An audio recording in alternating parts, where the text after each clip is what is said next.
Waalaikumsalam warahmatullahi wabarakatuh. Bagaimana kabarnya? Alhamdulillah luar biasa.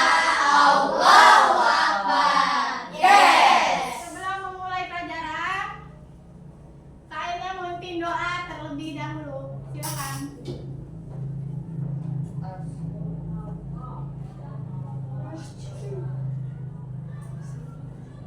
Sebelum belajar kita berdoa dulu, berdoa dimulai.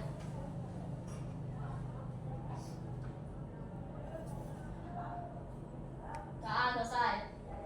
Dari salam. Assalamualaikum warahmatullahi wabarakatuh. Silakan duduk kembali. Kalian ikutin terlebih dahulu ya menyanyi Indonesia Raya.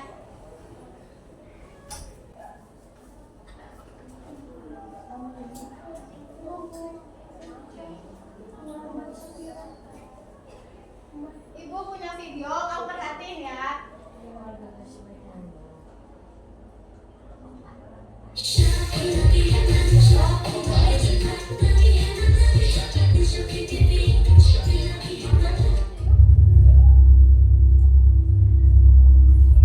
Kalau kalian harus milih, mana yang lebih mending? Dipenjara seumur hidup atau dihukum mati?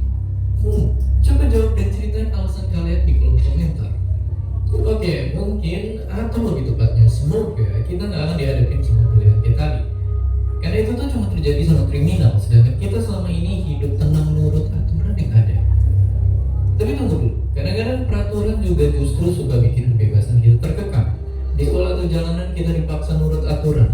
Kalau di rumah nggak nurut aturan orang tua, uang jajan pun hilang. Jadi sebenarnya apakah peraturan membawa lebih banyak untung atau rugi ke kehidupan kita? Dan apa jadinya jika hidup ini nggak ada aturan?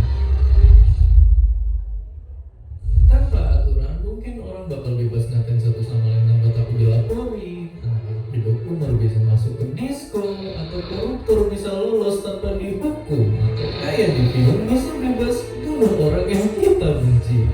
Tapi kita harus sadar juga kalau wujud aturan itu nggak cuma tertulis aja. Ternyata ada yang nggak tertulis, kayak norma masyarakat. Selain itu, peraturan lain bikin game atau pertandingan jadi seru. Terus badan kita juga bekerja dengan mengikuti aturan-aturan biologis singkatan. Dan sehari-hari kita ngomong pakai aturan berbahasa yang nyelamatin kita biar nggak update statusnya jelas kayak orang-orang ini. Dan ya, ternyata kalau lihat sekeliling selalu ada aturan di tiap sudut kehidupan. Tapi kenapa? Apakah dunia yang tanpa peraturan itu mustahil ada? Oke, mari sama-sama dorong balik jarum jam karena dunia minim aturan adanya di jarum purba doang. Gak usah hukum, aturan berbahasa pun belum ada, cuma hukum alam aja yang berlaku. Tapi ternyata aturan itu terbentuk secara natural biar spesies kita bisa saling bersekutu dan bertahan hidup. Contohnya lihat aja singa atau semut yang punya aturan sendiri dan tiap individunya jadi bisa kayak kerjasama. Manusia pun juga sama. Dulu kita ngegengnya cuma sama beberapa puluh orang.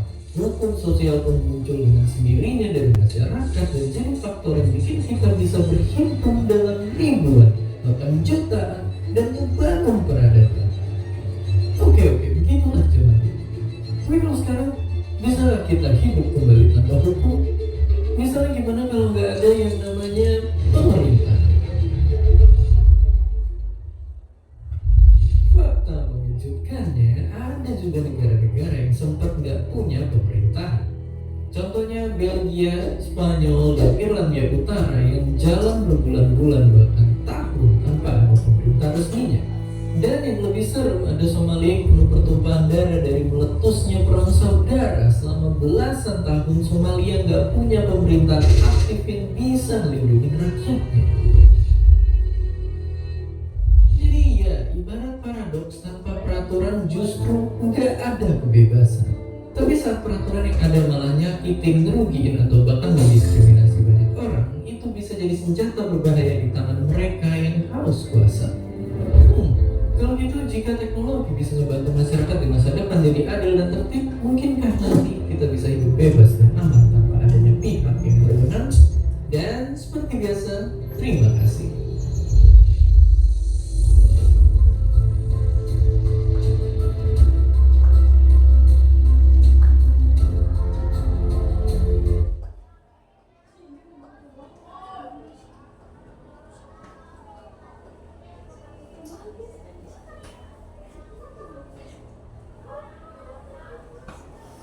Jadi, dalam video tersebut, kalau dalam kehidupan ini tidak ada aturan, maka akan terjadinya pertentangan atau konflik dalam interaksi antara sesama manusia dalam lingkungan masyarakat.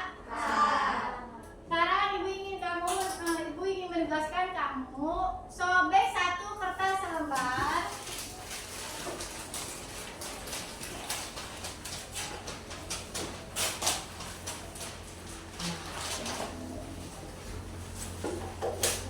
Kamu tulis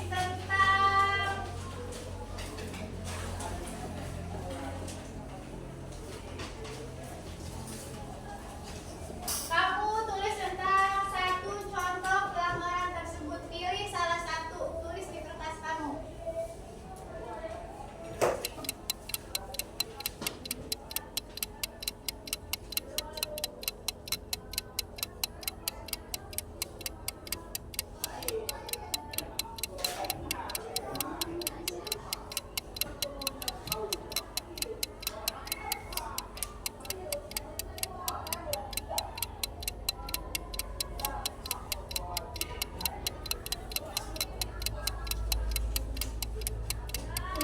Udah selesai, terus remas kertas tersebut.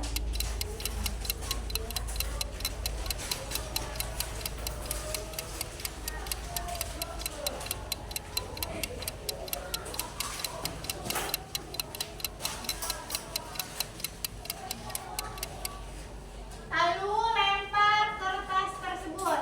Lempar aja. Nah, kamu ambil. Ibu tunjuk kamu salah satu, nanti kamu jelaskan contoh pelanggarannya serta pengertiannya. Sudah siap? Ibu pilih ya salah satu ya. Yang pertama kelompok 3, Jurio.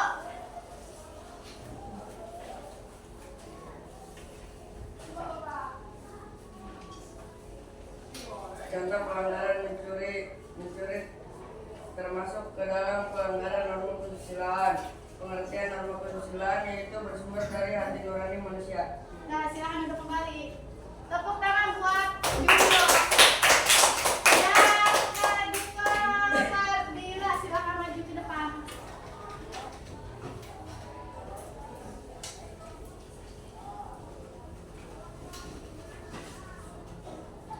Contoh pelanggaran, melanggar rambu lalu lintas.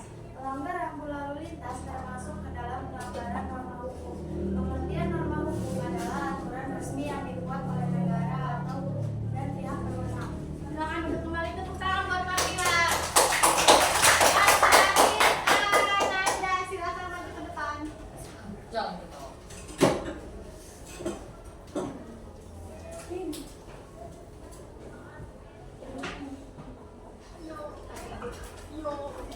Contoh pelanggaran mabuk. Mabuk termasuk ke dalam pelanggaran norma agama. Pengertian norma agama yaitu bersumber dari ajaran agama dan kepercayaan terhadap Tuhan Yang Maha Esa. Silakan duduk kembali, tepuk tangan buat Ananda. Sekarang lapisan bukunya terlebih dahulu. Ibu punya satu permainan, kamu silakan berdiri dulu, berdiri.